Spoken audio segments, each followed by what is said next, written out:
আব্দুল মালিক বিন মারওয়ান এবং উমাইয়া খিলাফতের গল্প। ইয়াজিদ বিন মুয়াবিয়ার ইন্তেকালের পর উমাইয়া খিলাফত দুর্বল হয়ে গিয়েছিল।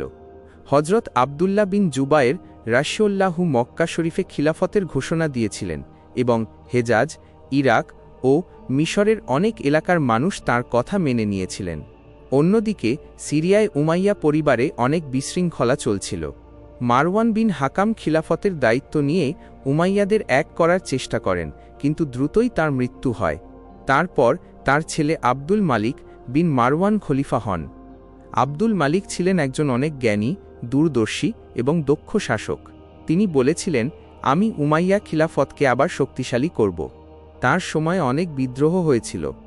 হজরত আবদুল্লাহ বিন জুবায়ের রাশিউল্লাহ আনহু মক্কাকে রাজধানী বানিয়ে ইরাকসহ অনেক এলাকায় শাসন করছিলেন। এছাড়া আরও কিছু দল বিভিন্ন জায়গায় ঝামেলা করছিল।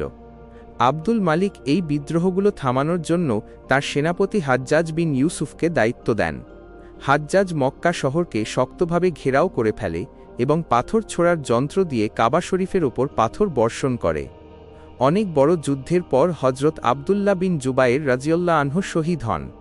এই জয়ের ফলে উমাইয়া খিলাফত আবার মজবুত হয়। আব্দুল মালিক খিলাফতকে সুন্দরভাবে সাজানোর জন্য কিছু গুরুত্বপূর্ণ কাজ করেছিলেন। তিনি আরবি ভাষাকে সরকারি ভাষা বানালেন, যাতে ইসলামের পরিচয় শক্তিশালী হয়। নতুন ইসলামী মুদ্রা, টাকা চালু করলেন, যার ওপর কুরআনের আয়াত লেখা ছিল। দামেশকে একটি বিশাল ও সুন্দর জামে উমাইয়া মসজিদ তৈরি করালেন।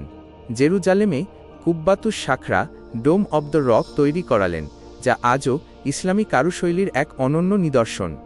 তার সময় ইসলামী সাম্রাজ্য আরও অনেক দূর ছড়িয়ে পড়েছিল। উত্তর আফ্রিকায় মুসা বিন নুসায়ের অনেক এলাকা জয় করেন। স্পেন জয়ের কাজ তারিক বিন জিয়াদের হাত ধরে শুরু হয়, যা পরে আব্দুল মালিকের ছেলে ওয়ালিদের সময় শেষ হয়েছিল।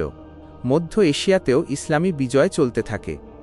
আব্দুল মালিক বিন মারওয়ান দামেশকে ইন্তেকাল করেন এবং তারপর তার ছেলে ওয়ালিদ বিন আব্দুল মালিক খলিফা হন। আব্দুল মালিকের খিলাফত উমাইয়া বংশের জন্য ছিল একটি সোনালী যুগ। তিনি ছিলেন একজন বুদ্ধিমান, সাহসী এবং বিচক্ষণ শাসক।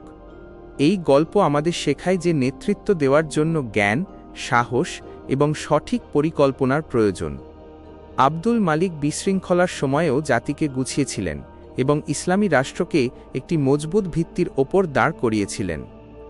গল্পের শিক্ষা: বিপদে ঘাবড়ে না গিয়ে বুদ্ধি ও সাহসের সাথে কাজ করলে হারানো শক্তি ফিরে পাওয়া সম্ভব।